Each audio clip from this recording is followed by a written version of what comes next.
Assalamualaikum warahmatullahi wabarakatuh. Ayo belajar tentang strategi, metode, dan teknik pembelajaran IPS, MI, atau SD. Sebelumnya, perkenalkan, namaku Nela Aulia Saida dengan NIM 1262052121263 dari kelas PGMI 5E dengan dosen pengampu Maftuhah MPD. Langsung saja, yang pertama yaitu strategi pembelajaran IPS, MI, atau SD.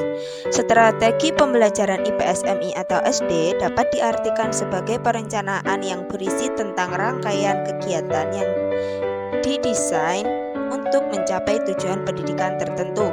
Strategi pembelajaran adalah suatu kegiatan pembelajaran yang harus dikerjakan guru dan siswa agar tujuan pembelajaran IPS di MI atau SD dapat dicapai secara efektif dan efisien.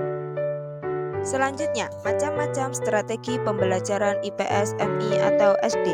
Yang pertama, strategi ekspositori. Dalam strategi ini, materi pelajaran disampaikan langsung oleh guru.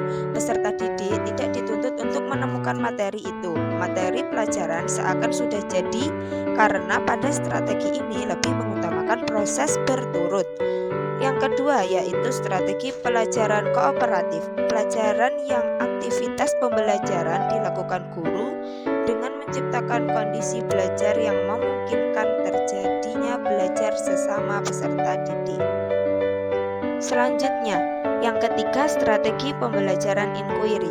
Rangkaian kegiatan pembelajaran yang menekankan pada proses berpikir kritis dan analisis untuk mencari dan menemukan sendiri jawaban dari suatu yang ditanyakan, masalah yang ditanyakan.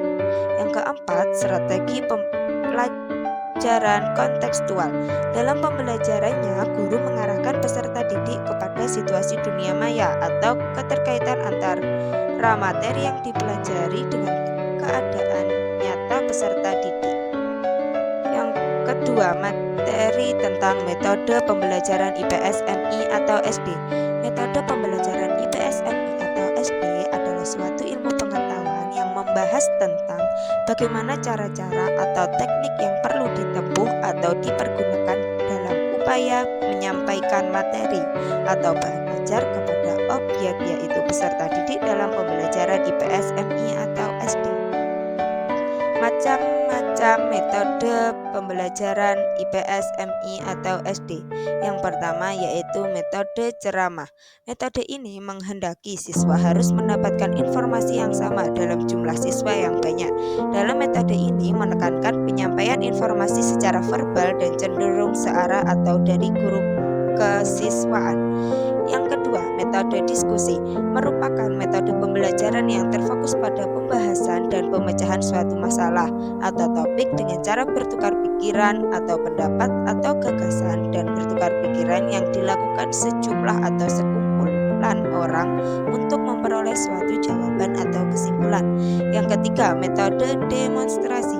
Metode demonstrasi merupakan cara penyajian pelajaran dengan memperagakan atau mempertunjukkan kepada peserta didik tentang suatu proses, situasi, atau benda tertentu yang sedang dipelajari, baik sebenarnya ataupun tiruannya. Yang keempat, metode eksperimen. Metode ini menekankan cara penyajian pembelajaran dengan cara menugaskan siswa atau melakukan percobaan dengan mengalami dan membuktikan sendiri tentang sesuatu yang dipelajari. Yang kelima, metode simulasi. Adapun suatu metode yang cara penyajiannya pengalaman belajar dengan menggunakan situasi tiruan untuk memahami tentang konsep, prinsip, atau keterampilan tertentu. Yang keenam, metode problem solving merupakan cara penyajian bahan pembelajaran dengan menyajikan masalah sebagai titik tolak pembahasan untuk dianalisis, dibandingkan dan disimpulkan dalam usaha mencari pemecahan atau jawaban oleh peserta didik. Yang ketiga, materi tentang teknik pembelajaran IPS, MI, atau SD. Teknik pembelajaran mengacu pada ragam khas penerapan penerapan suatu metode sesuai dengan latar penerapan tertentu, seperti kemampuan dan kebiasaan guru, ketersediaan peralatan, kesiapan siswa, dan lain-lain. Teknik pembelajaran ini merupakan cara guru dalam menyampaikan bahan ajar yang telah disusun dalam metode. Berdasarkan pendekatan yang dianut, teknik yang diaplikasikan guru ini bergantung pada kemampuan guru itu dalam bersiasat atau memutar otak agar proses belajar mengajar menjadi lebih baik. Selanjutnya yaitu macam-macam teknik pembelajaran IPS, MI, atau SD. Yang pertama, teknik menempatkan umpan balik. Memancing apresiasi siswa dilakukan dengan menghubungkan materi dengan realitas kehidupan yang dekat dengan mereka, menggunakan media dan alat pengajaran yang cocok. Penggunaan bentuk motivasi seperti A. Pemberian nilai, B. Pemberian hadiah, C. Pemberian pujian, D. Pemberian tugas, dan E. Pemberian hukum. Yang kedua yaitu teknik pembelajaran untuk mengaktifkan individu. Yang pertama yaitu membaca dengan keras. Teknik ini membantu peserta didik untuk memfokuskan perhatiannya. Guru bisa menyajikan bahan bacaan yang terdiri dari beberapa paragraf, kemudian memberikan poin-poin penting dalam bacaan tertentu, kemudian meminta beberapa orang untuk membacanya di depan kelas dengan suara lantang secara bergantian. Yang kedua yaitu setiap orang adalah guru. Dengan menggunakan teknik pembelajaran ini memungkinkan partisipasi kelas yang lebih besar dan terbentuknya tanggung jawab setiap peserta didik. Dalam teknik ini, guru memberikan kartu pada setiap peserta didik dan memintanya untuk membuat pertanyaan berkaitan dengan materi yang sedang dipelajari. Kemudian dikumpulkan dan dikocok dan dibagikan secara acak. Kemudian siswa diminta untuk membaca dan mencari jawabannya. Lalu guru meminta sukarelawan untuk membaca soal dan memberikan jawabannya.